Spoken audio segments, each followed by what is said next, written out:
El Señor esté con ustedes. Y con tu espíritu. Lectura del Santo Evangelio según San Mateo. Gloria a ti, Señor. Estando en Jerusalén, dijo Jesús a los sumos sacerdotes y a los ancianos del pueblo: escuchen esta otra parábola.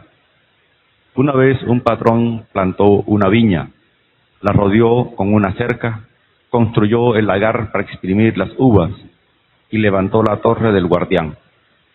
Luego la arrendó a unos que la cultivaran y se fue. Cuando llegó el tiempo de recoger las uvas, envió a sus criados a donde los cultivadores para cobrarles la parte que le correspondía.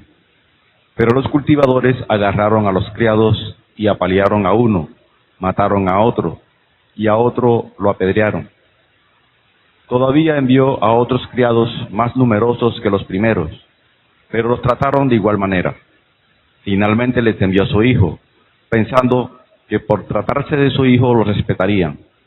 Pero los cultivadores, al ver al hijo, dijeron: este es el heredero, vamos a matarlo y nos quedamos con su herencia.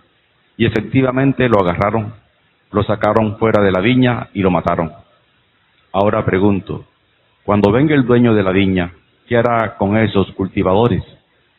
Ellos respondieron: pues les dará una mala muerte a esos malvados y arrendará la viña a otros cultivadores que le entreguen puntualmente la parte de la cosecha que le corresponde.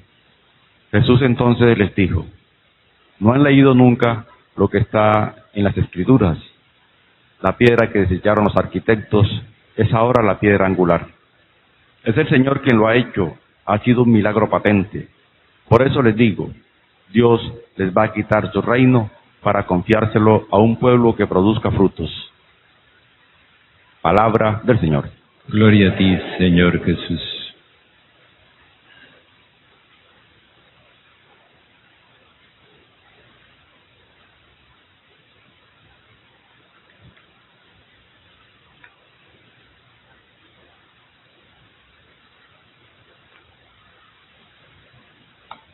Continuamos con el tema de la viña.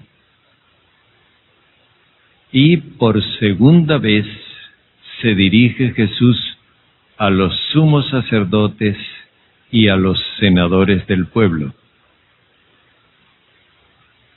Este hecho es importante tenerlo en cuenta. Por eso dice, les dijo otra parábola. La primera se refería a la conducta de ellos en sí. No querían aceptar la invitación a la enmienda que había hecho Juan. No habían sentido remordimiento alguno por las injusticias que estaban cometiendo. Y esto se los está señalando Jesús en su condición de líderes del pueblo. Ahora en esta parábola, Jesús se refiere a su gestión como líderes del pueblo.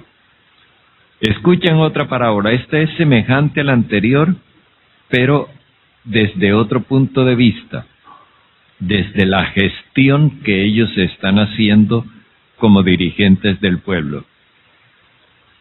La parábola recurre a una alegoría que está en el capítulo 5 del profeta Isaías, donde el profeta habla de la viña del Señor. Y la viña es sencillamente el pueblo de Dios. El trabajo de la viña lo dirigen los jefes del pueblo. Ellos son presentados como los agricultores. El dueño de la viña es Dios. Es una manera de expresar la alianza del pueblo con Dios, pero al mismo tiempo el hecho de que los dirigentes tienen un papel importante en esto. Cuando dice que les arrendó la viña, está dando a entender que no se las dio en propiedad. Ellos son administradores. Y luego dice que se marchó. Es una manera de hacer entender, por un lado, la libertad en la que Dios los deja, y por el otro, el hecho de que Dios no interfiere. Ellos pueden tomar las decisiones que les parezcan, tienen libertad de iniciativa. Y aquí es donde viene el planteamiento. Cuando llegó el tiempo de la cosecha, el dueño envió a sus siervos. Los siervos aquí son los profetas. Los envió para que recibieran la parte de los frutos que le correspondían, como eran los contratos de arrendamiento de aquella época. Pero detrás de esta figura del contrato de arrendamiento, los frutos, dice el profeta Isaías, los frutos son derecho y justicia. El derecho es el amor al prójimo. La justicia es la rectitud delante de Dios. El fruto que había que recoger era sencillamente eso. Pero lo que encontró fueron crímenes y lamentos. Es atropello y dolor. O sea, los dirigentes no han procurado el bienestar del pueblo, sino que, como decía el profeta, eran pastores que se apacentaban a sí mismos y se desentendían de las ovejas. Envió otros criados, esta vez más numerosos que los anteriores. De esta forma se está expresando Jesús, mostrando el hecho de que los dirigentes del pueblo rechazaron a los primeros profetas, los primeros enviados, y ahora a los siguientes, que fueron muchos más.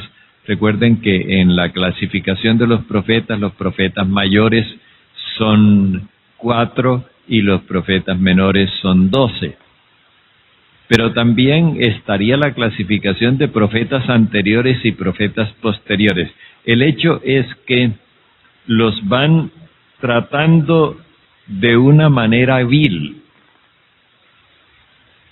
Agarraron a los criados, apalearon a uno, mataron a otro y al otro lo apedrearon. Aquí hay una especie de gradación en el mal.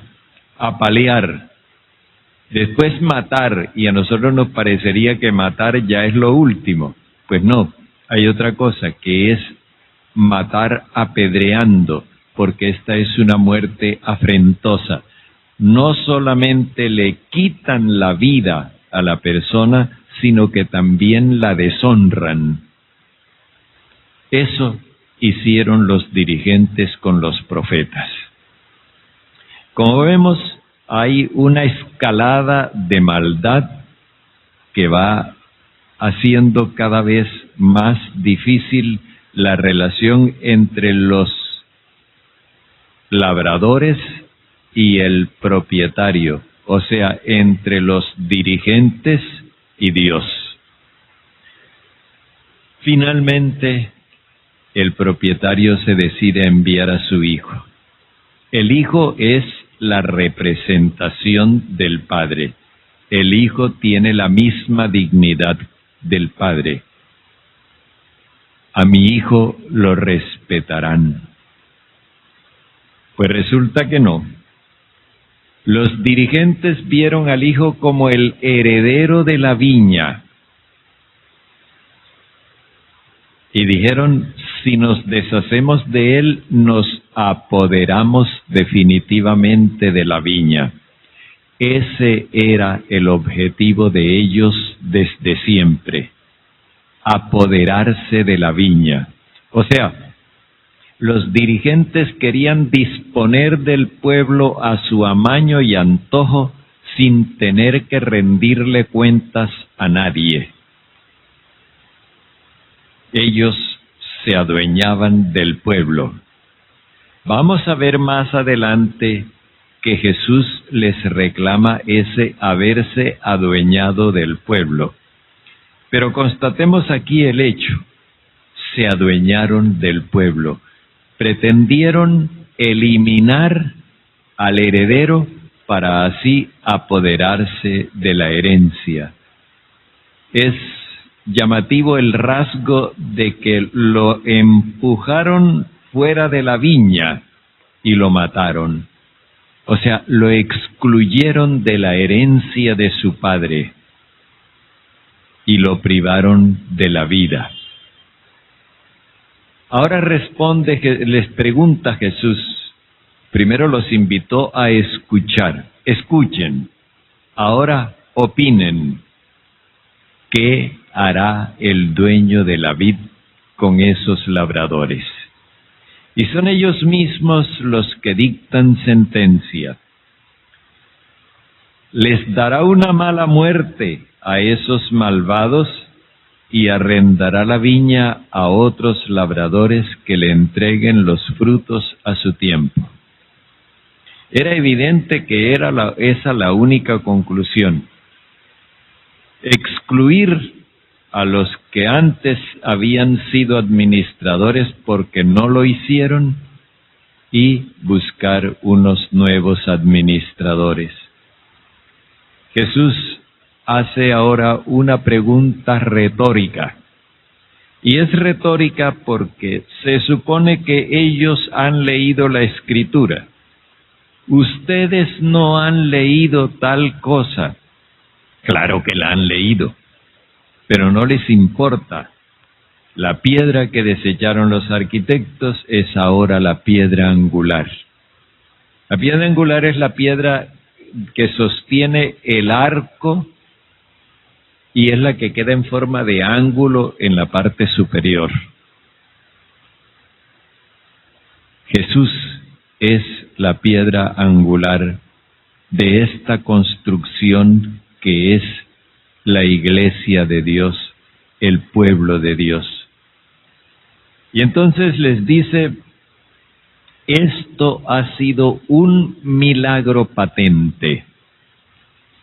Aquí es la única vez en la que en griego, en el Evangelio, aparece la palabra milagro y se refiere a la resurrección de Jesús. Las otras veces que algunos traductores traducen por milagro es señales o proezas, pero aquí sí, el milagro realmente es la resurrección de Jesús. Jesús les dice, a ustedes se les va a quitar el reino de Dios y se le dará a un pueblo que produzca sus frutos. Esta realidad no es tan antigua como para que no la podamos referir a la nuestra. En esta época de preelecciones, en las que se están cruzando toda clase de señalamientos, acusaciones e insultos, y en las que el pueblo está dividido. En esta época en que nosotros miramos cuáles son los frutos de nuestra sociedad y encontramos crímenes y lamentos, no podemos dejar de relacionar esta parábola con la vida y la convivencia en la que estamos empeñados. No soy yo quien va a decirle a cada uno de ustedes qué es lo que tiene que pensar y qué es lo que tiene que deducir. Somos adultos y tenemos capacidad de pensar con autonomía. Pero pensemos como nos dice Jesús, Primero miremos la gestión, miremos las realizaciones, miremos los frutos y luego hagámonos la pregunta: ¿qué hará el dueño de la viña con estos labradores?